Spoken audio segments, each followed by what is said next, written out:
Então, salve, salve! Sejam sempre bem-vindos e bem-vindas ao nosso podcast. Pessoal, hoje teremos um episódio especial, um episódio que falará sobre história do candomblé e sobre o memorial Mãe Menininha do Gantuá. Sendo eu, bisneto de Mãe Menininha, com muito orgulho, falar sobre o memorial é falar sobre a história da minha família e, por conseguinte, a minha própria história. E, dito isso, estou aqui hoje com a minha convidada, queridíssima, Tanira Fontoura. Tan, gratidão pela sua presença. Sinta-se à vontade para se apresentar e dizer às pessoas quem é Tanira Fontoura. Eu acredito que, primeiro, Motumbá, meu irmão. Motumbá. Meu irmão, meu é bom, meu mais velho.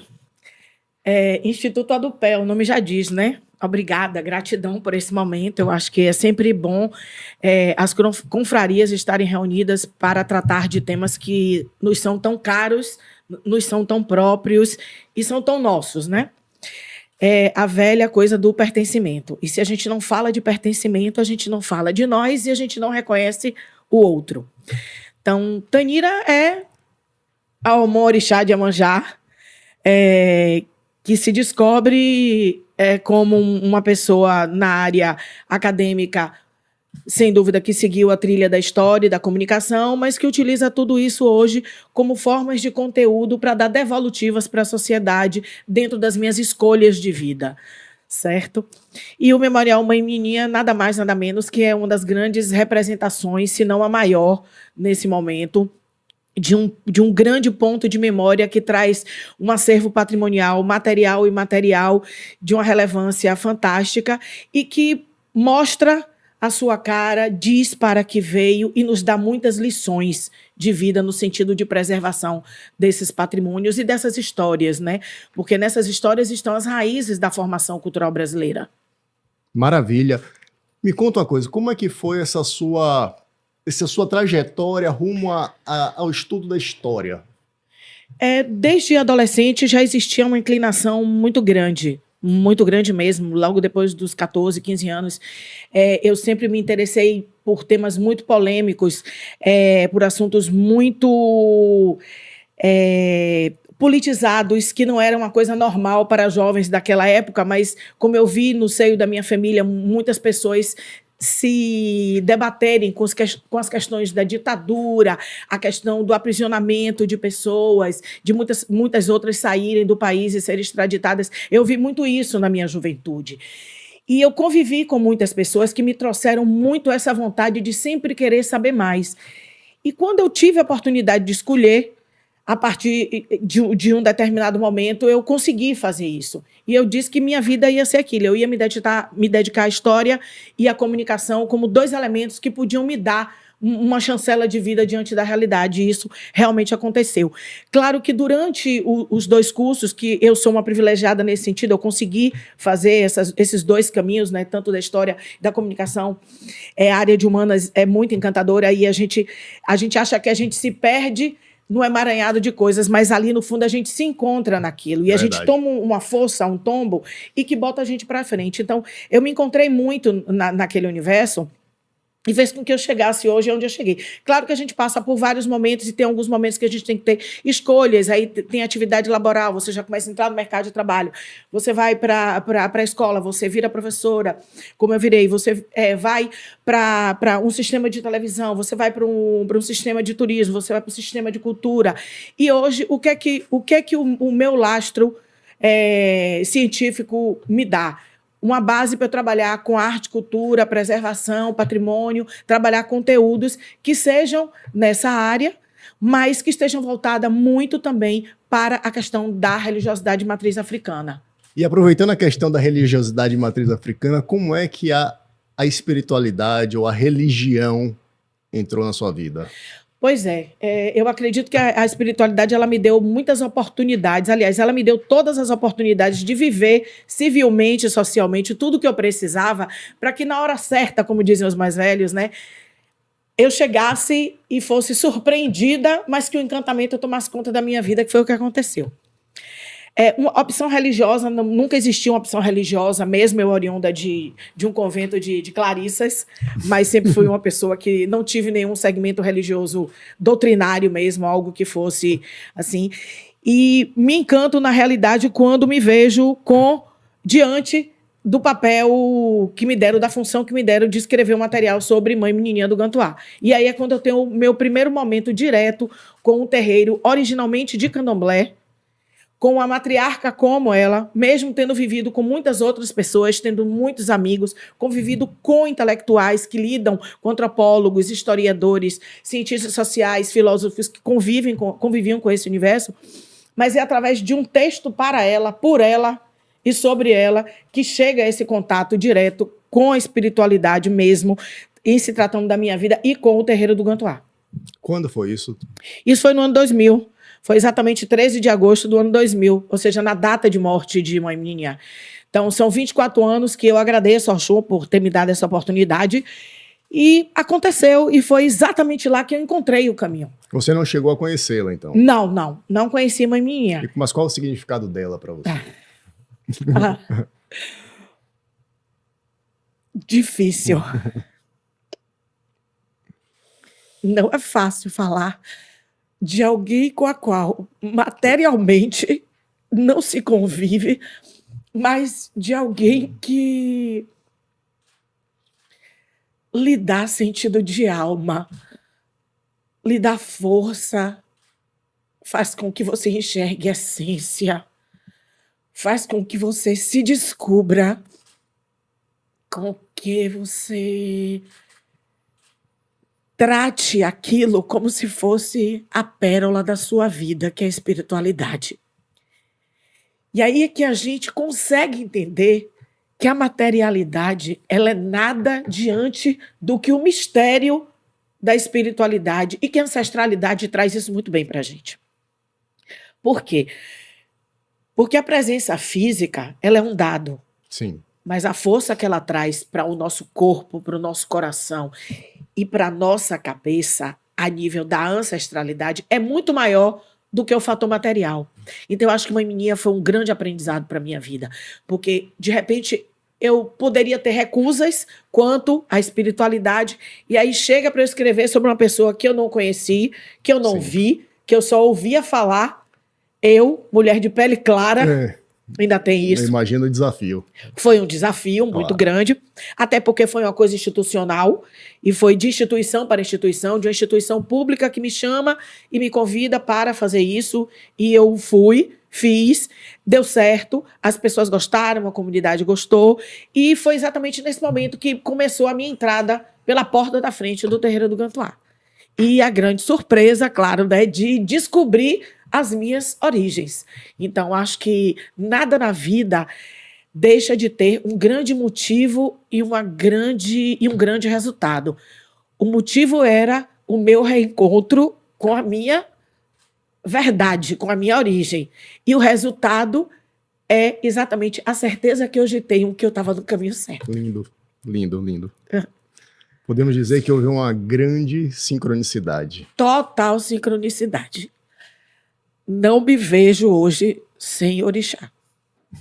Não consigo. Pode ter certeza que o candomblé hoje é quem responde às minhas prerrogativas de vida. Eu não teria outra opção na minha vida. Acho que se eu tivesse a oportunidade em algum momento de dizer aos meus pais lá atrás, aos meus avós, que se eu renascesse amanhã, que eles já me preparassem para isso. Por quê? Porque quando a gente passa a reconhecer as nossas histórias e a saber desses dados, isso traz uma riqueza de informação muito grande. Por que eu digo isso? Porque foi o encontro com a Mãe Menininha, né? Essa coisa com a história dela e ter de que desempenhar essa tarefa, né, difícil de escrever sobre uma pessoa magnânime como ela, sabe? E aí ter que escrever sobre uma pessoa tão forte, tão grande, tão potente, tão viva, e que aquilo parecia que não ia ficar sobre o meu controle. Mas isso é um desafio, e um desafio lindo, porque quando você pensa que você não tem o controle, ela lhe dá o controle. E foi o que ela me deu. Ela me deu régua, compasso, esquadro, tudo. E aí eu consegui fazer e me deu essa oportunidade de conhecer a minha vida, a minha história, de saber o que era que estava por detrás da minha vida, porque como é que eu poderia saber que eu tinha tudo aquilo dentro do meu ser se algo não me fosse revelado Sim. de alguma forma, ou não me fosse informado por minha família. Então, eu estava diante de um desafio muito grande, que era estar cobrando da minha família, vivendo o meu aspecto como historiadora, uma pesquisadora, um grande desafio científico e a espiritualidade. Então, foram 3 caminhos que precisaram se juntar nesse momento. Então, a história me dava um embasamento científico respaldo, grande, um respaldo muito do conhecimento para muita coisa, sim. Sim, claro. Porque o conhecimento é o que nos fortalece e, nesse sentido, a educação foi muito bom. Conhecimento, eu costumo dizer, conhecimento empodera. Empodera. E acho que isso foi muito bom. E aí você vem com conhecimento, a espiritualidade chega a isso, joga isso na minha cara. E eu preciso descobrir isso cobrando de minha família. Aí é quando eu vou resgatar todas as coisas do meu passado, e esse passado me mostra as minhas mais velhas, a minha bisavó, o meu avô, o meu pai, todas essas pessoas com história, minha tia-avó, todas essas pessoas com história de família. História de posições de destaque não de coisas importantes, mas de destaque no sentido de responsabilidade religiosa. Então, você saber que na sua família você teve um ancestral que foi Alorixá, que você teve um pai que era iniciado, que você teve um avô que era Ogã, então você não sabia. Que era uma tia, exatamente, que eu não sabia. Que eu sabia algumas poucas coisas por causa das conversas transversais, mas sempre desviadas, porque conversa de criança é de criança, e adulto não fica conversando à frente de criança, nem criança tem que estar perto de conversa de adulto. Então, eu aprendi muito isso na minha casa, na casa de minha avó e de minha bisavó. Então, isso era uma coisa muito unânime, existia uma certa, um certo controle, uma certa separação. Então, a gente não sabia muito. A gente pescava, né? Eu me lembro bem que os meninos eles eram muito espertos, mas as meninas eram mais sabidas. Sim. Minha avó dizia sempre, essas meninas da família vão ser as mulheres do futuro. E eu me lembro bem que meu pai, meus tios e meu avô dizia sempre, o que seria de nós se não fossem essas mulheres? Meu avô era um homem que ele sempre quis ter filhas mulheres, meu pai, meus tios queriam ter filhas mulheres. E aí eu venho a saber do porquê isso. Porque as mulheres na nossa família foram muito importantes, tanto do meu lado materno quanto do meu lado paterno. E aí eu me descubro nesse caminho. Minha tia-avó, uma pessoa que tinha uma espiritualidade muito forte, que ajudava muitas pessoas fora daqui, que sofriam um preconceito, uma discriminação muito grande. Meu tio-avô também. Então, todas essas pessoas, elas tiveram contato com a espiritualidade, mas isso me foi negado. Tá. E aí isso chega para minha vida de uma forma muito assim, sabe? Tome aí, você já viu tudo que você queria ver, e agora é hora de você ver o que é que você tem que fazer com isso. Então, eu acho que encarar essa responsabilidade não foi fácil, mas foi muito gratificante. Foi porque só assim eu consegui descobrir quem era realmente Thanira. Sim, sim. Acredite. Acredito, com certeza. Então, para quem não conhece, para quem está nos assistindo, não tem a menor ideia do que seja o memorial Uma Menininha do Gantuá, o que é que você poderia dizer em termos de localização? O que se encontra no memorial? Primeiro que o memorial ele é parte integrante de uma grande célula, que é o Terreiro do Gantuá, né? O Ilê, Yaomi, Axé e Amacê, que é a nossa grande mãe, né? É a nossa casa-mãe. E o terreiro, ele data, como você sabe, porque você é da família, 1849, século XIX, num processo de múltiplas facetas de mudanças, de perseguição, de uma série de fatores. A escravidão foi o maior crime cometido pela humanidade, e o Gantuá, ele vem muito oriundo desse processo da diáspora transatlântica. A família fundadora da nossa casa, que vem de uma sociedade ebala que que é Maria Júlia da Conceição Nazaré, anteriormente Júlia Soares de Sá, quando ela é apropriada pela família de brancos, comercializada nas ruas do centro da cidade e apropriada e escravizada por uma família de brancos, ela segue na trajetória dela, tentando manter tradições, conhece Francisco Nazaré de Etra, casa com ele também um ex-escravizado, oriundo de uma família Jeje. Nossa família é uma família Jeje Nagô, ela não é queto puro, claro, com tradições de queto e ioió, sem dúvida, mas a gente tem essas relações e a gente mantém. Mas o século XIX ele é um marco divisório muito grande para o povo iorubano, né? A Yorubalândia ela se espalha dentro de Salvador, no centro da cidade, principalmente. O chamado núcleo da Irmandade da Barroquinha é quem reúne todo esse povo que vai se encontrar. Não é só para professar uma fé, mas é para fazer com que todo o aparato patrimonial de uma cultura de um povo seja preservado, mesmo que fosse às escusas, às escondidas. Então, a Barroquinha ela tem esse papel de alavancar a fundação de vários outros núcleos. Então, assim como o terreiro da Casa Branca, que é o Axé na Soocá, como o terreiro do Gantuá, o Iamacei, assim como o Afonjá, e tantas outras nações, inclusive os povos bantos que chegaram antes, alguns povos Jeje, Cabinda, Benguela, etc. Uma série de povos, uma série de nações, de etnias, na realidade, que chega. Os iorubanos, eles têm essa leva do século XIX, ela é muito grande. Então, é por isso que há uma predominância da Yorubalândia.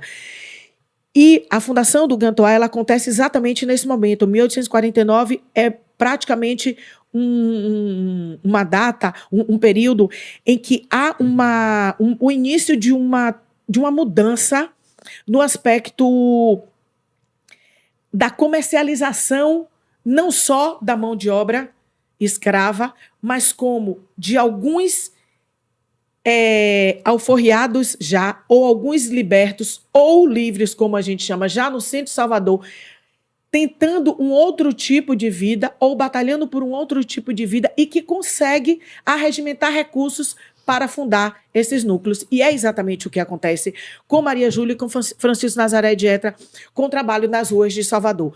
Mesmo ainda como cativos, ou mesmo depois, logo depois, quando eles se tornam seres livres, libertos, eles continuam no centro de Salvador fazendo o que eles sabiam fazer: vender, mercar, trabalhar muito. E eles trabalhavam muito. Ela trabalhava na área da alimentação, com a culinária, na área da costura, do bordado, do traje, que mantinha os seus pares. E ele tinha duas coisas fenomenais, que eu acredito que isso é uma coisa muito da herança, que ficou como herança para a nossa casa, que é a questão musical e a questão de saúde. Porque Francisco Nazaré de Etra, ele tinha uma banda e que ele circulava no centro de Salvador. E com essa banda, o chapéu era passado, todos ouviam tocar a linda percussão e contribuíam. E tinha um outro dado, que era o dado da saúde. Ele conseguia, sendo um barbeiro, não homem só, que cortava cabelo ou fazia barba, ou extraía alguma dentição, mas ele fazia sangria nos corpos brancos. Então, ele era homem preto, que foi escravizado, que tinha um conhecimento ancestral de África, de sociedades primordiais, e que salvou muito branco de morrer no centro urbano de Salvador. Então, é com esse capital que eles adquirem uma condição para arrendar o terreno onde foi fundado o Gantuá.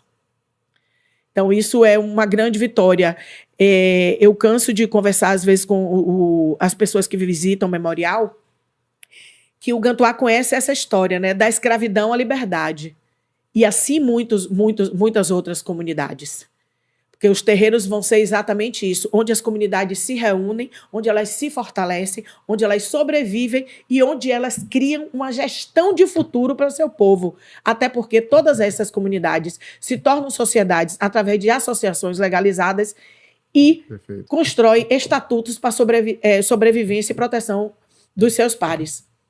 Inclusive com aspecto habitacional em torno dos próprios terreiros todos e eles, áreas periféricas. É muito comum essa característica. Muito comum, muito comum. E isso é perfeito. Eu acho que essa gestão de salvaguarda patrimonial começa lá atrás. Hoje nós achamos que estamos fazendo história. Elas, lá atrás, todos eles já fizeram essa história. A gente hoje está colhendo frutos e dando mais resultados numa sociedade contemporânea. Eu acho isso. Maravilha. Eu queria só interromper um pouquinho essa narrativa histórica e retomá-la um pouquinho adiante para falar um pouco do memorial. E aí a gente estava conversando antes e eu te falei que encontrei, vamos dizer assim, entre aspas, por acaso, hoje antes de sair, esse material sobre o memorial. Isso. E até pensando em quem não conhece o memorial, de repente a gente falar um pouco do que quem for ao memorial pode encontrar. Isso. E aí eu queria que você, enfim, o que você achar que deve destacar, o que você achar que merece mais relevância, fala um pouco do interior desse memorial. O que contém lá? E aí, voltando, né, para dar continuidade à coisa do memorial, na realidade eu estava tentando dar uma situada, né, na casa-mãe, né, o terreiro, porque o memorial ele está dentro do espaço sagrado do terreiro de Candomblé. Por quê? Porque o memorial ele não foi criado e construído para ser memorial. Ele foi adaptado, porque ele já era o antigo aposento da Yalorixá. Ele era o aposento da sua bisavó. Você viveu, conheceu, dormiu, acordou, nasceu nos braços dela e sabe disso. Então, o memorial ele é dentro do espaço sagrado do terreiro. Então, olhe tudo que o terreiro nos dá, até um memorial. Hoje, até um centro comunitário nós temos para atender o trabalho social, cultural, político, educativo, de saúde. Maravilha. Então, eu digo sempre que nós temos 3 linhas muito bem definidas na casa. Um é o terreiro do Candomblé, que é a grande célula-mãe e que nos dá a capacidade de fortalecer o nosso corpo, cuidar do nosso espírito e nos fazer cidadão ao Orixá com a alma plena diante da ancestralidade. Então, ele é a nossa base de vida, é o nosso chão. O memorial é a grande pérola patrimonial deixada como legado pelas nossas ancestrais. Porque tudo que está dentro do memorial Mamininha um dia pertenceu, de uma certa forma, a Maria Júlia, a Puquéria, a Maria da Glória, a Damiana, a Jacinto, a Cassiano e a todas essas pessoas que um dia estiveram naquele chão, que viveram ali, que até para a Guerra do Paraguai foram, lutaram como homens pretos e voltaram vivos e cantando. Então, existem muitas histórias. Sim. Entendeu? Então, hoje o memorial, ele funciona com grande normalidade há 32 anos. Ele foi estruturado de forma que ele mantivesse a capacidade de visitação, mas com o acervo do antigo aposento da Yalorixá, onde está a cama, os pertences dela, uma parte de indumentária, a questão da iconografia religiosa.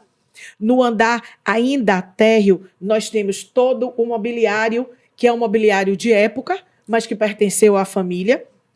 Nesse mobiliário de época existem inúmeras peças, peças inclusive em louça e porcelana, e aí todo mundo vira e pergunta no memorial, como é que essas mulheres podiam ter porcelanas até abrasonadas, porcelanas mata-borrão, peças vindas de Macau, porque a falência das famílias brancas faz com que as mulheres pretas capitalizadas, as mulheres do Partido Alto, tivessem condição de ter acesso a esses materiais e elas compraram. Então, hoje nós temos essas peças como uma representatividade da luta das mulheres pretas em comprar exatamente muitos acervos de mulheres brancas que um dia as escravizaram. É um símbolo de vitória. Esse é um símbolo de vitória, você pode ter certeza. E, além disso, nós temos também encomendas, nós temos joias, nós temos uma indumentária religiosa com panos da costa, nós temos saias litúrgicas, nós temos as joias de crioula, por exemplo, que hoje a gente chama joias de poder e liberdade. Temos as joias de axé em Lago de Bar, em Búzios, em Coral Branco, Monjoló, temos muito âmbar. E tem muitas ferramentas de orixá. E essas ferramentas falam muito da ancestralidade da casa. Por quê? Porque nos terreiros tudo era produzido pelos próprios filhos da casa. Então, os terreiros antigamente eram verdadeiras comunidades de autossustentabilidade total. Eles trabalhavam para sustentar suas famílias e trabalhavam para sustentar as comunidades internamente dentro do terreiro.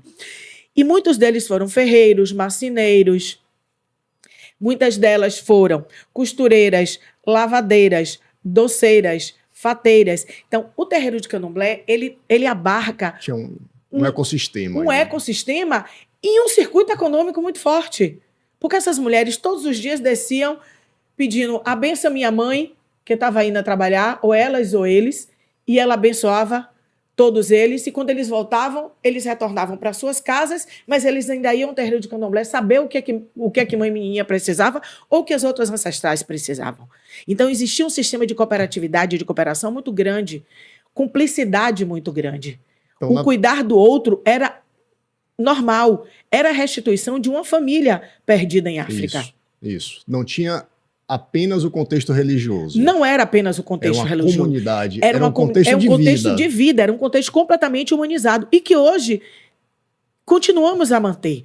Porque as casas tradicionais, elas têm muito desses legados ancestrais, mas a gente não pode esquecer que essas casas, elas são verdadeiras sociedades. Elas são comunidades mesmo, de verdade, porque a gente se preocupa com o irmão. Todo mundo na casa é irmão, é pai, é mãe, é filho. É um grande útero, né? É um grande útero. Então, todos nós somos filhos de grandes mães, de grandes mulheres, de grandes homens, de grandes pais, e que todos nós temos que ter esse sistema de vida como completo para nossas vidas. Porque isso a gente leva para adiante, até para a nossa vida social, fora do campo da religião. Isso serve muito até para a gente aprender muita coisa nos grandes embates que a vida coloca como desafio na frente dos nossos caminhos. Então, o memorial ele tem peças que são verdadeiras relíquias. A bengala de marfim do Oni de Fé, quando teve na Bahia. O óculos, que é simbólico na maior parte das imagens e fotos apresentadas por Mãe Menininha. A gente pode ver aqui, essa foto é icônica. Ela Tem como usando mostrar essa foto? Será que dá para essa pegar? foto, o sorriso da estrela mais linda. Esse aqui, cadê? Mostra aqui. Aqui. O sorriso da estrela mais linda com essa foto. Então, o Gantuá, ele tem uma história muito, muito importante para a vida daqueles que estão e são iniciados na nossa casa, mas ele também tem uma importância histórica enquanto um núcleo que fez história dentro da história do Candomblé da Bahia. Então, a história do Candomblé, ela também é parte da história do Gantuá, como parte da história do Gantuá e de outras casas também é parte da história da formação do Candomblé, enquanto terminologia de aglutinação de um povo em torno da sobrevivência de uma cultura e de um sistema. Perfeito, perfeito. Então, para mim, assim, acho que essa exposição que você fez, maravilhosa. Quem não tinha a menor ideia, quem está nos assistindo e não tinha a menor ideia do que encontrar no Memorial Uma Menininha no Gantuá, eu tenho uma absoluta certeza de que está praticamente enxergando cada um dos objetos aos quais você se referiu. Sim, e temos objetos assim fantásticos, porque, por exemplo, nós temos o brasão da nossa casa, nós não temos uma logomarca, nós temos um brasão, e um brasão pensado em 1849, feito por um ferreiro daquela época. Olha que coisa maravilhosa. Nós temos o alfá de Oxóssi, o Oxê de Xangô, a espada de Ogum, o pilão de Oxaguian, os grandes elementos que reúnem a base do nosso axé. Isso é perfeito. Você pensar em alguém em 1849, oriundo de uma situação completamente deprimente que foi a escravidão, pensar numa simbologia como essa para retratar, estampar para o mundo, nós somos quem somos e somos o que somos. Então, isso é muito importante. Tem um brasão. Nós não temos uma logomarca. O memorial tem uma logomarca, mas a casa tem um brasão. E o brasão regido por esses elementos. Sim. que são os elementos, os orixás que comandam a nossa instituição. E isso é muito importante. Então a gente tem de Maria Júlia, a gente vai para Eu tenho Puquéria. ele tatuado. Nós temos, inclusive, nós temos em todo a circunvizinhança, todo o nosso aparato, ele é voltado para essas questões simbólicas, né, da ferramenta da nossa casa, né, dessas ferramentas, né, que simbolizam o brasão. E nós temos coisas assim que são bem, bem simbólicas. Por quê? Porque hoje o memorial, com 32 anos de existência, ele não é apenas um local para visitação porque tem um acervo museal, não. Ele tem um trabalho de educação patrimonial, ele tem um trabalho de museologia social, porque ele entende que essas peças, elas contam histórias e dialogam com a sociedade e com o público. Ele é objeto de pesquisa de diversas linhas e diversos teóricos. Nós temos todos os elementos hoje, eles são sacros e sacralizados? Sim, eles são, mas hoje eles são musealizados e eles não saem mais para nenhum rito. Isso é uma decisão interna e que continua vigente. Mas pode e poderá sair, como já saiu, sem dúvida, para alguma itinerância com toda devida segurança. Sim. Claro, por quê? Porque é preciso que esses objetos, eles adentrem outros espaços, eles ocupem outros espaços, assim como outras instituições e outras pessoas se sintam também acolhidas na nossa instituição e se apropriem da nossa informação. Eu acho esse diálogo fundamental. Porque se não tiver essa troca e essa disponibilização de conhecimento, sim, essa abertura, vamos continuar reforçando uma prática que é a prática que nós vemos hoje, Perfeito. Que é da intolerância religiosa, Exato. que é do racismo religioso, da ignorância, da falta de e que a gente não pode. Nós não podemos deixar que esses crimes continuem sendo perpetrados pelo povo de santo, pelo povo de axé. Então, eu acho que hoje o memorial ele não é só um núcleo museal, ele é também um polo dinamizador dessas políticas de alcance social. Perfeito. E cultural. Você trouxe um ponto de vista, para mim, super interessante, porque eu enxergava até então, né, o memorial como uma tecnologia de preservação da história. Uhum. Né? Mas você está trazendo uma outra perspectiva. Ele é incrível. Estruturalmente, ele é uma tecnologia, sem dúvida, claro. Como guardião, sem dúvida, de todos esses objetos e peças. Mas ele tem essa capacidade dinâmica e dinamizadora. Ele é um polo fomentador. Porque todos esses elementos, ele tem histórias.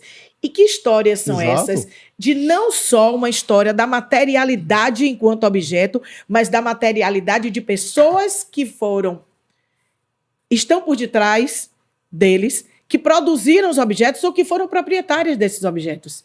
E para que eles serviram? Em que momento eles serviram? Em que conjuntura eles estiveram? Que histórias são essas que estão no entorno desse espaço e por que esses objetos foram para ali?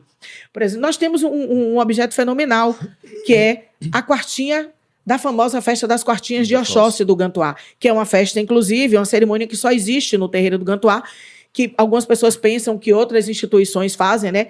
Mas não. Essa foi uma particularidade da nossa instituição. Hoje, se alguém faz, é porque acredita que seja apenas um modelo processional ou de uma dinâmica litúrgica com dança, mas não é. Tá. Ele tem um rito próprio que só quem é filho do Gantuá sabe e ninguém mais que não adentrará os espaços e o segredo dos ritos saberá. Então, a festa das quartinhas de Oxóssi, existe inclusive essa foto, uma menininha aos 8 anos, ela já usava essas quartinhas na procissão da festa. Por quê? Porque tanto Maria Júlia quanto Puquéria já delegaram a ela como futura liderança da casa. Isso. Então, ela era uma membro da família. E ela é iniciada, ao que todo mundo pensa, aos 8 anos, não. Ela é iniciada aos 8 meses de vida. Nossa. Então, sua bisavó, ela nasce para ser Yalorixá do Gantuá.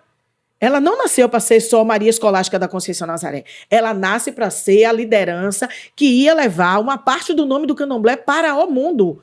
Foi a missão dela. Missão dada, missão Missão cumprida. Ela só saiu dali para o Orum. E não existe possibilidade de ser de outra forma na nossa família. Por quê? Até porque só as mulheres comandarão aquela casa. Na estrutura ideológica de linhagem, a nossa casa ela é matrilinear. Só as mulheres ascenderão aquele trono e só as mulheres da família assentarão ao trono. Isso é maravilhoso, isso é perfeito. Porque numa sociedade machista como nós vivemos, em pleno século XIX, Maria Júlia, mesmo casada com o marido, ele ajudando em tudo, ela foi a Lorixá do Gantuá.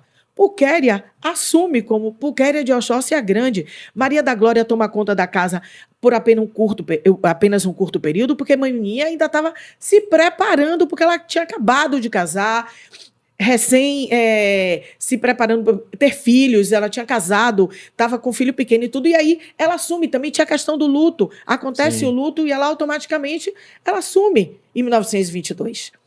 Então, essas histórias, elas são muito... a gente tem uma necessidade de recorrência a elas, porque a gente precisa afirmar que essas mulheres existiram de verdade e elas deixaram legados muito grandes. Quando a gente diz que nós tivemos linhagem de poderosas sacerdotisas, isso não é mentira. Que a nossa tradição é matriarcal, que nossas mulheres são mulheres que habitaram locais de difícil acesso, mas que elas transformaram a territorialidade local. Elas empoderaram suas comunidades, que a religião foi um ponto de aglutinação, mas aquilo sim era uma forma de manutenção de um sistema de vida. Com certeza, com certeza. Lastreado ali na religião, mas que expande. Ultrapassou horizontes. Ultrapassou horizontes. E a questão do cuidado, né? O cuidar, ter um estatuto para cuidar de alguém, pensar no outro.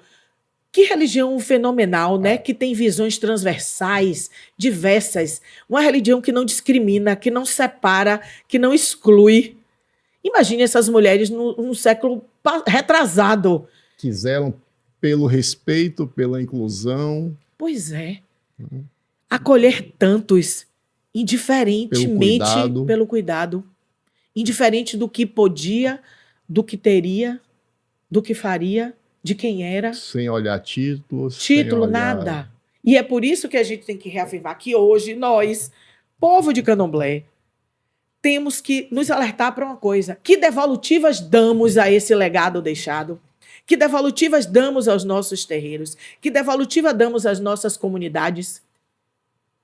A gente precisa atentar para isso. A gente precisa cuidar como elas deixaram cuidado para que chegasse até nós. Então, a gente tem uma responsabilidade com a gestão do futuro das nossas instituições. Com certeza. Muito. E fazer isso à luz da realidade. Né? Considerando a realidade atual. Não, e uma realidade atual que ainda tem um grande impasse para muitos, mas que para a gente não é. Pelo contrário, nós conseguimos adentrar a contemporaneidade, adaptando realidades, mas mantendo a tradição. Exato. Sem burlar nada internamente. E isso é perfeito. E isso é magnífico. Quando a gente pensa que alguma coisa pode não dar certo, já deu certo, porque a ancestralidade, onde ela bota a mão, está tudo resolvido. A prova é Mãe Carmen é uma realidade. Nossa mãe, nossa Iá, é uma realidade disso. A mulher que nasce dentro do terreiro do Candomblé. Literalmente dentro do Candomblé. Ela nasce dentro do quarto de Oxalá com um parto feito não por uma pessoa física, ela nasce pelas mãos de um orixá. Entendeu? Olhe como o orixá põe a mão, como a ancestralidade põe a mão e o orixá, que é fagulha da maior coisa que é toda essa ancestralidade. Porque o que nós temos hoje é apenas um pequeno... Sabe, é um grão de areia diante do que universalmente a espiritualidade é. Principalmente nas sociedades originárias e primordiais. Eu acho que tanto os povos originários e indígenas no Brasil, quanto as sociedades africanas, elas têm singularidades, elas têm potencialidades e elas têm muitas similaridades, porque elas prezam por isso, por ancestralidade. E olha que povos foram esses, completamente massacrados, mas que hoje eles são lastro de quê? Da formação social brasileira.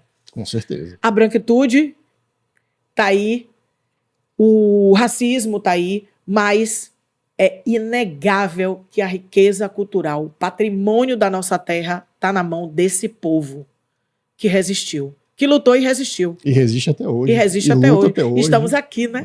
Exatamente. Estamos aqui.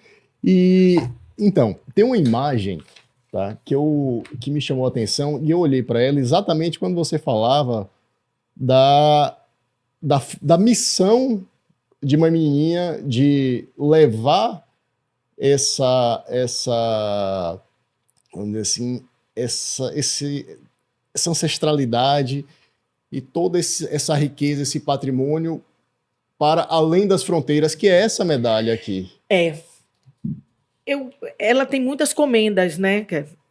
Lá no memorial existe um módulo que tem várias comendas recebidas. Então, só fazendo um parêntese, imaginar uma mulher preta no início do século passado. Sim. Em que num período, aliás, em que era proibido pela polícia. Exato. Né? Então, ela superar tudo isso e ser reconhecida a ponto de ter algumas comendas algo... Ela tem uma outorga de uma medalha, né? Receber uma condecoração como essas, né? Que são várias as condecorações. Ela tem várias. E isso tem uma singularidade, quando você fala da medalha, me reporta a importância desse ato dela ser condecorada com o diploma que ela recebeu do governo francês, propriamente do Ministério da Cultura francês, e que está no nosso memorial. Muito antes do passamento de uma menininha, era um costume, na realidade, ela receber muitos amigos. E ela tinha amigos de todos os tipos, digamos, né? Amigos como Jorge Amado, como Caymmi, como Caribé, Vinícius de Moraes. Essas pessoas eles não eram filhos iniciados na nossa casa, eles frequentavam a nossa casa porque eles tinham um diálogo com ela muito grande, eles conversavam. Ela era uma mulher que ela não tinha medo de nada. Inclusive, existe um trabalho muito grande feito pela jornalista Cleidiana Ramos, que fala sobre isso, sobre a questão do poder de comunicação de uma menininha.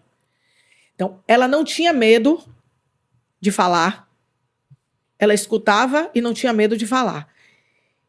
Porque o medo é algo que não cabe às mulheres e aos homens de axé. Isso é uma coisa que a gente descobre quando a gente se inicia.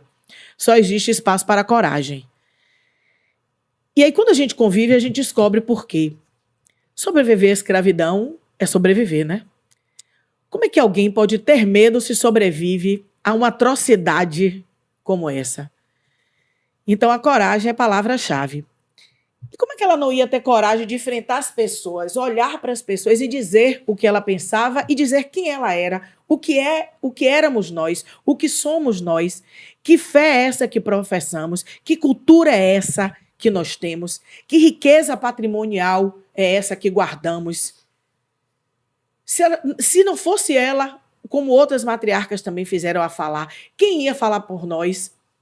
Porque todos falam por nós, agora nós não falamos de nós. Que é outra coisa que temos que rever no mundo contemporâneo. Nossas casas e nossas instituições, nosso povo, nós precisamos falar de nós, porque todo mundo escreve e fala por nós. Isso é verdade. E ninguém pergunta se nós queremos que falem de nós. Mas nós precisamos falar de nós e por nós. E cá estamos. E com a gente junto, entendeu? O exemplo disso é o próprio Edson Carneiro, que incorre em falhas grandes, Nina Rodrigues com o animismo fetichista, e que a gente tem de salvação quem? Manuel Quirino, que é quem nos dá um fôlego, que inclusive era o Gando Gantuá.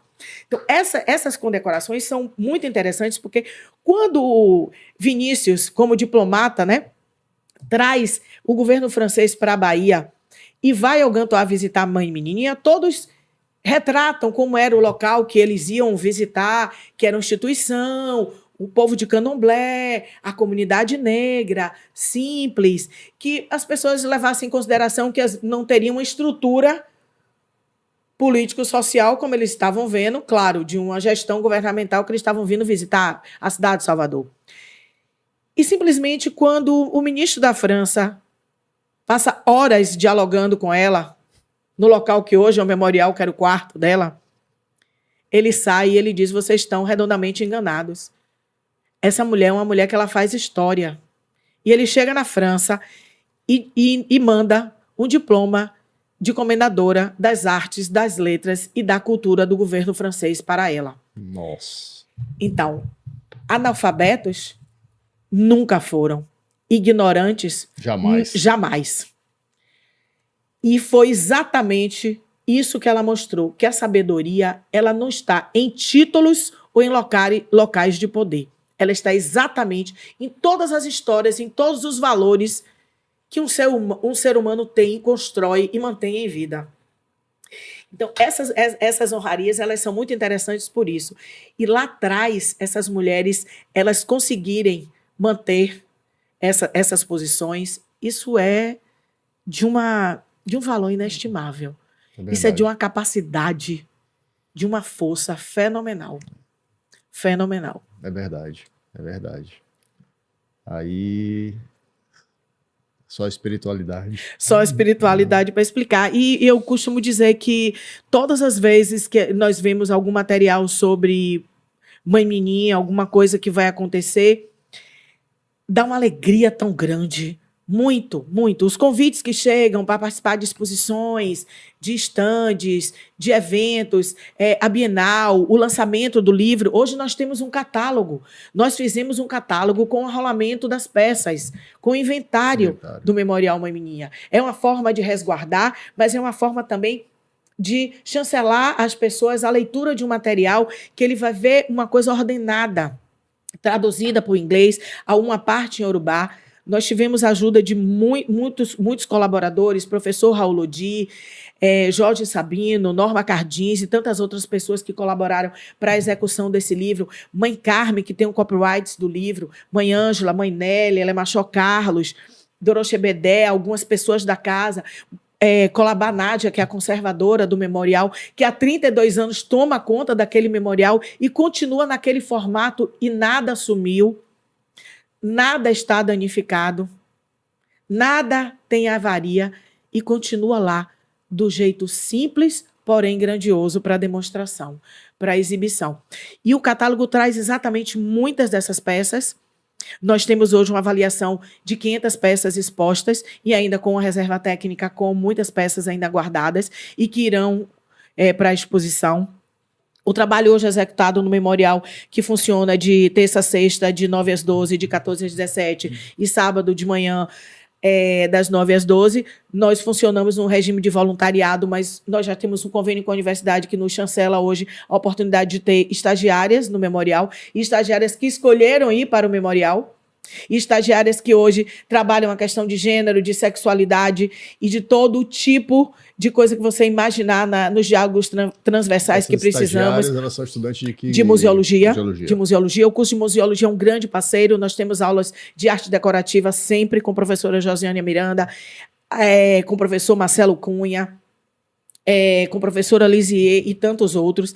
Então, nós já temos o memorial como um campo de estudos, uma fonte de pesquisa, um amparo a pesquisadores e estudiosos e também um manancial para o povo de Santo, principalmente para o povo de nossa casa, eu acho. Que isso aqui é uma fonte que a gente pode beber para saber de todas as nossas histórias e onde a gente encontra sentido em tudo isso. Espetacular, espetacular. Realmente uma aula de o memorial de nós temos história, peças lindas, nós temos inclusive peças que já foram repatriadas, nós temos imagens, acervo que nós podemos compartilhar também, como um antigo trono dela, que nós conseguimos recuperar a originalidade dele com folheamento em ouro e madeira. Nós temos telas de um concurso, uma premiação que foi feita de artistas como Carlos Bastos, Floriano Teixeira, presentes de Joãozinho da Gomea. São telas que ilustram muito o que Mãe Menininha era. entendeu? Temos o painel de fotos da família, onde todos vocês estão lá, sabe? De Maria Júlia, a Puquéria, a mãe Menininha, a mãe Carmen, mãe Cleusa, todos os filhos, sabe? Então, todos os netos e agora os bisnetos, entendeu? Então, toda essa história que vai seguindo ao longo do tempo e que a gente precisa continuar escrevendo. Porque se a gente não escreve, ela se perde. A nossa base é a oralidade, sim. Continuamos dentro do processo da oralidade, mas hoje a gente já disponibiliza essa prerrogativa como instrumento de conservação e de preservação das nossas histórias. Registrar para que se dê conhecimento dos nossos potenciais. Então, hoje nós temos o livro do memorial, nós já temos também, conseguimos fazer o livro de Mãe Carmen, que foi assim uma outra vitória, né? Foi uma conquista, e isso é muito bom. O livro do memorial é Seleta do Acervo, ele é disponível no próprio memorial, como também em outros locais da cidade, já existem livrarias, inclusive voltado para o mercado negro, e que já vendem, sem dúvida. A Catu, que é uma delas, a LDM, e o livro de Mãe Carmen também. Esses materiais já existem no memorial. Excelente. Eu queria só voltar com um pouquinho para a gente falar sobre a origem do Gantuá, e aí você fez referência à Barroquinha, Isso. Porque a gente começou a fazer essa narrativa, mas migramos para falar do memorial, e aí eu queria retornar um pouco para esse momento. Então, fala um pouquinho para a gente como é em que contexto isso se deu? A fundação do Gantuá em 1849, você começou a falou da Barroquinha, isso. E falou das outras casas, do Afonjá, da Casa Branca. Isso. Situa isso pra gente. Tendo como base 1849, como a fundação do Gantuá, a gente rememora muito o que gerou essa ida para aquela localidade. Claro que a união desses povos e as grandes reuniões, esses grandes encontros, né, das irmandades, faziam com que os espaços fossem pensados, as situações fossem buscadas e as condições fossem adquiridas. A Barroquinha é o grande núcleo promissor da formação das grandes casas. Porque naquele momento em que muitas mulheres e muitos homens se reuniam, eles discutiam politicamente o futuro de seus pares e de suas comunidades. Porque era ali que se precisava decidir o que ia ser de um povo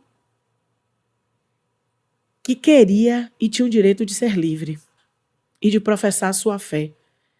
Já que lá atrás eles tinham sido alijados desse poder quando tinham que passar de suas terras, capturados em verdadeiras florestas e localidades, destronados de seus reinos, retirados de suas casas, jogados nos porões dos navios, passando pelo esquecimento, pelo silenciamento. Imagina isso, né? Então, por isso que eu digo que não existiam diferenças naquela época. As diferenças étnicas existiam por causa da diferença de nações e por causa da quantidade de povos que vieram escravizados para o Brasil. Mas uma coisa unia eles: a falta de liberdade, a dor. A memória da dor é uma coisa absurda. Não é fácil se desfazer dessa memória de dor. Hoje já existe o discurso que a gente precisa relativizar, mas não há condição. A memória da dor, ela sempre vai existir. Agora, existe uma coisa que não é só a memória do amor, é a memória da força. Porque é a força que faz com que esse povo resista e hoje o candomblé ainda exista no Brasil. E que tome essa propensão para o mundo que a própria África vem beber na fonte do que o candomblé virou no Brasil, com essa reformulação, né? Porque o candomblé é apenas um termo, né? Exato. Que ele vira uma reunião de uma série de elementos rituais litúrgicos e que se Com mistura diversas origens. Exatamente. E aí a Barroquinha, ela propicia isso a esse povo. Mas só que existe um momento da sociedade naquela época que foi o grande processo de reurbanização do centro urbano, Salvador. E essas comunidades precisavam realmente encontrar localidades periféricas onde eles não fossem tão apanhados de surpresa, eles não fossem tão massacrados, eles não fossem tão usurpados, eles não fossem tão violentados no seu direito de ir e vir. E essas áreas periféricas são exatamente o quê? Federação, Vasco da Gama, Cabula, Roça da Sabina e tantos outros lugares. Mas uma coisa é fato, muitos dos escravocratas eles já começavam a perder um certo poderio do capital.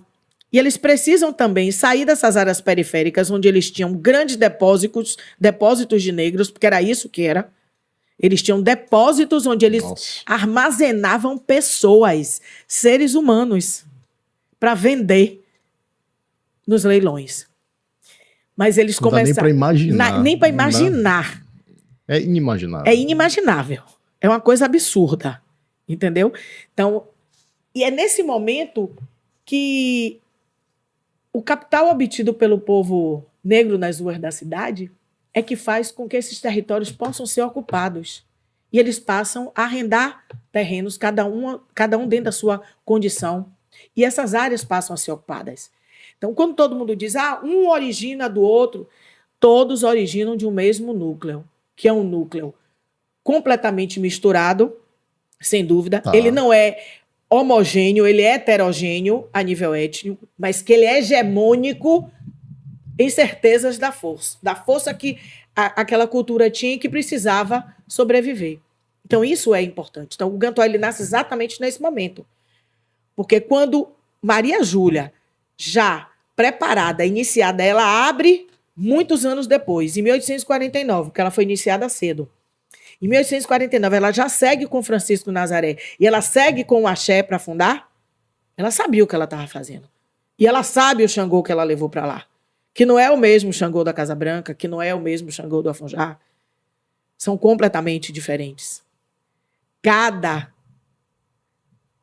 divindade dessa, ela tem uma particularidade. E ao contrário do que todos pensam, nós não somos casas que nos dividimos. Não.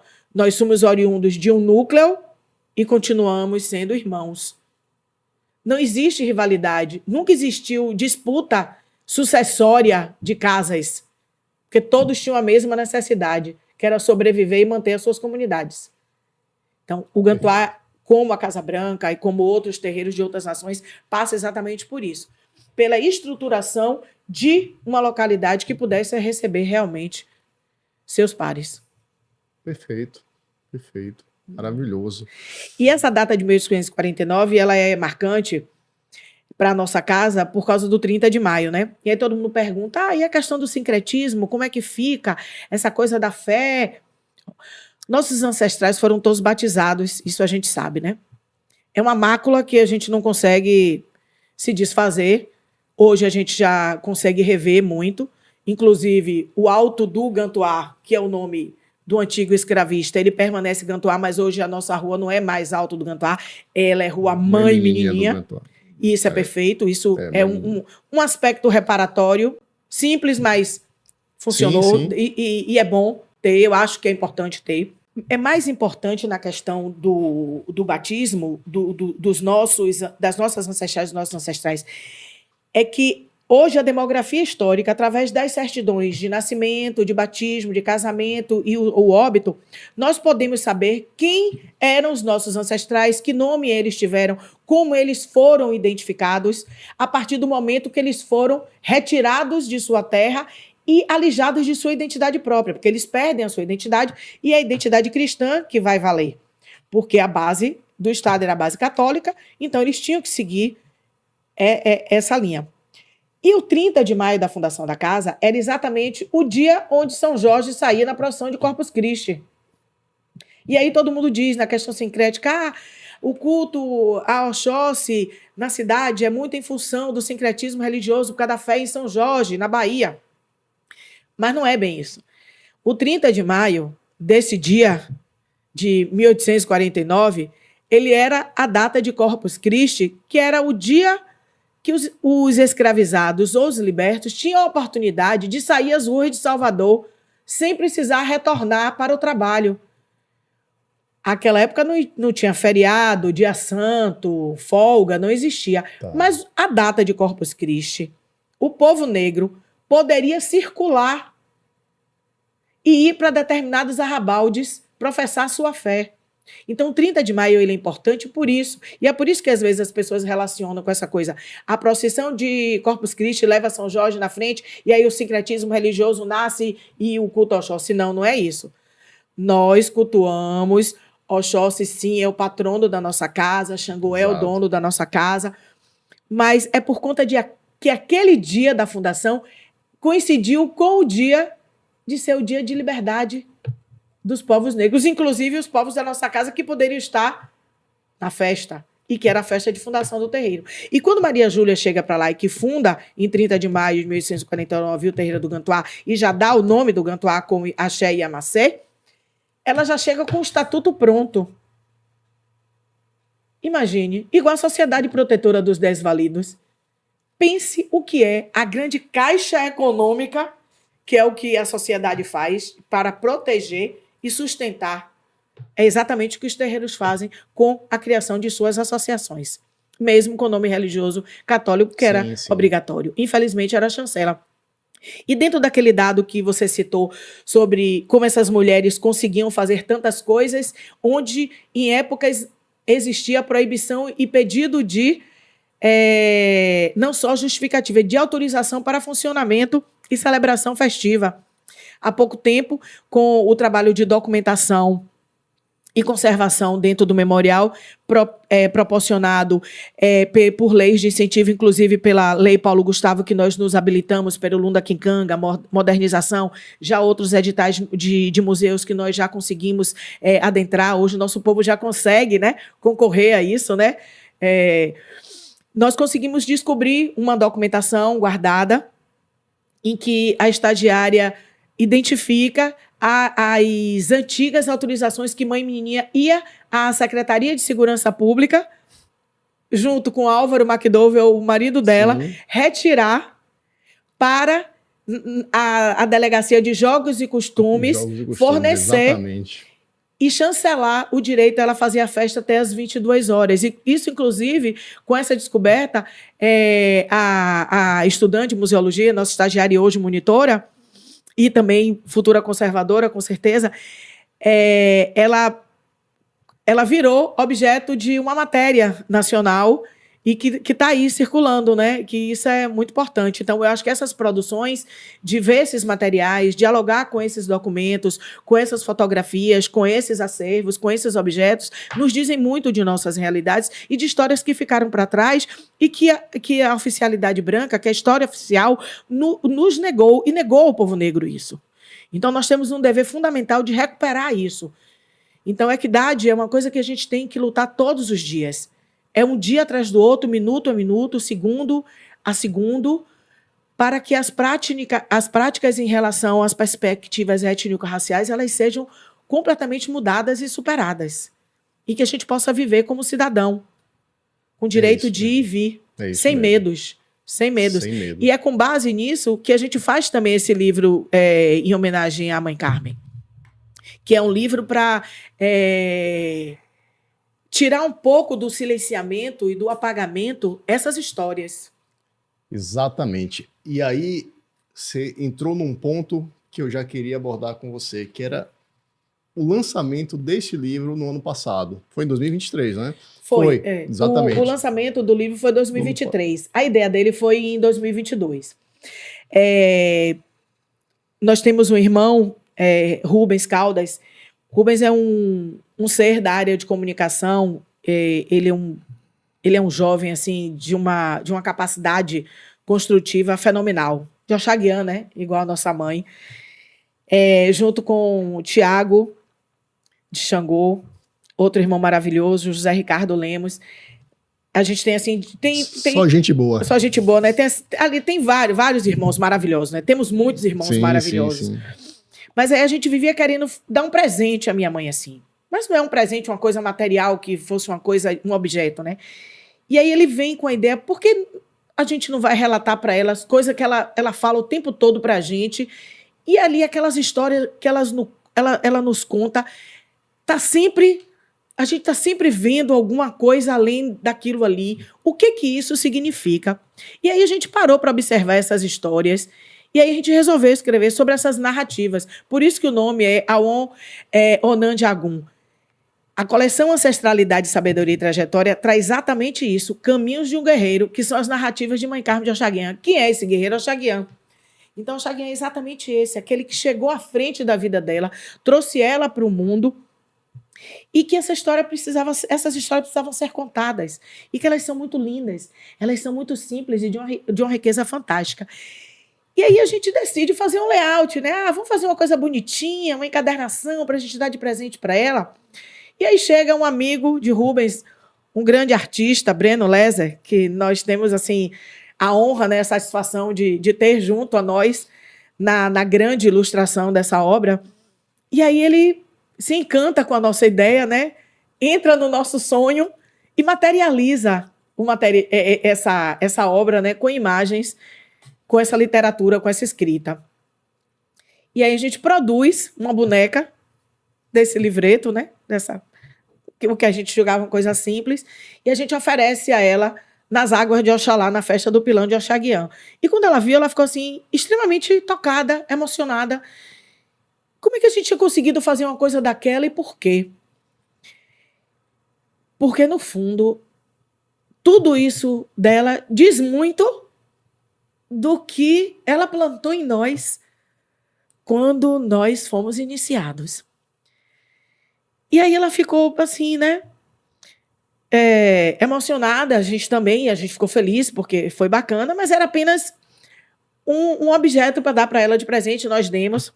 Só que logo depois surgiu a ideia, no bicentenário da independência, dela receber a medalha Maria Quitéria, por conta de mulheres, né, que são simbologias, né, são referências em suas comunidades. São mulheres empoderadas e que representavam uma comunidade, e a do Gantuá era ela. E aí a gente disse, poxa, por que não ofertar isso às pessoas contando a história de minha mãe, da nossa mãe, que é tão grandiosa, né? Que é a história de Mãe Menininha, que é a história de Maria Júlia, que é a história de Puquéria, que é a história de muitas outras mulheres que ficaram em África e a gente nem soube, não sabe, quiçá saberá. E aí materializamos isso, nos reunimos com a ajuda, sem dúvida, da Tecnomuseu, que fez questão de entrar na parceria, propiciando a edição, a colaboração com a questão da publicação junto à Biblioteca Nacional, com o depósito legal, com a ficha bibliográfica, tudo, né, a ficha catalográfica. E conseguimos produzir editorialmente, né, e graficamente o material e lançamos exatamente na Câmara Municipal de Vereadores. Imagina, né? A Câmara que foi local de aprisionamento, local de poder, ainda hoje institucionalmente, majoritariamente branca, de uma estrutura social privilegiada, né? E com muito poucas mulheres. Verdade. Aí você leva para lá para dentro gênero, identidade, cultura, tudo para dentro da Câmara Municipal de Vereadores, uma mulher preta, oriunda de uma comunidade candomblé, mesmo sendo ela tesoureira do Tribunal de Contas, uma mulher aposentada, que estudou e tal, mas ela veio de uma comunidade como o Gantuá. Sim. Então, a branquitude não enxerga ela como enxerga a si próprio.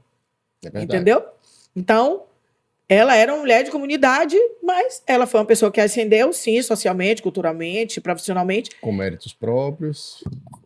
Por méritos próprios, exatamente, família, tudo, os filhos, né, tudo.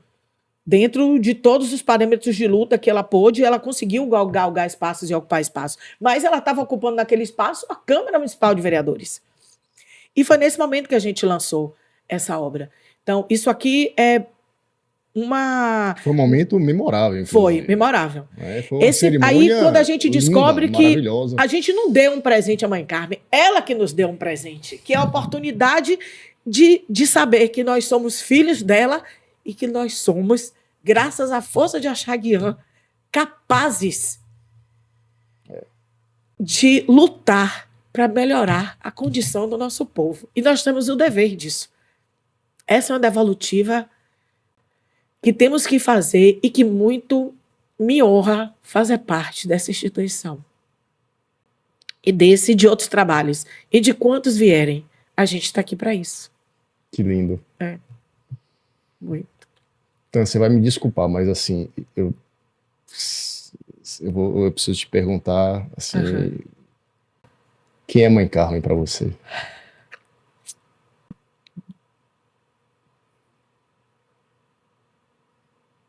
Ela é o sentido e o caminho que ela já trouxe para a minha vida.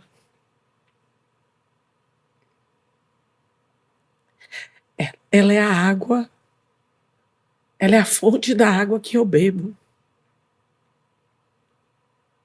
do ar que eu respiro, da emoção que meu coração sente e meu corpo vibra e meu ori resplandece. Tenha certeza disso. Sem as mãos dela, eu acho que Tanira não seria Tanira de Iemanjá. Hoje eu sei de verdade quem eu sou, como pessoa, como mulher, como profissional, como cidadã. E isso a gente só tem quando a oportunidade chega pelas mãos de uma pessoa como ela. E isso Axaguian me deu. Axé. Axé, meu irmão. Nossa, Adorei. que momento lindo.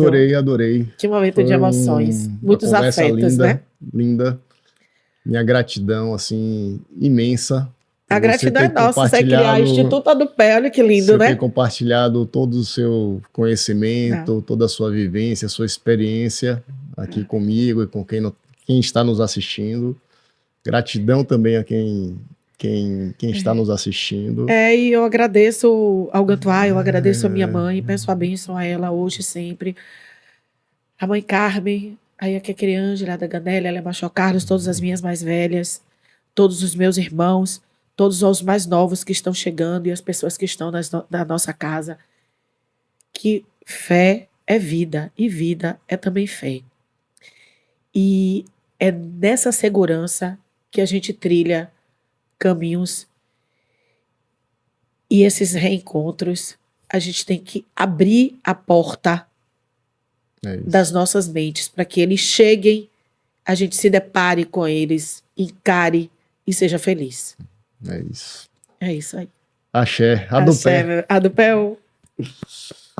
Bom, então, até a próxima. Até a próxima. Tchau.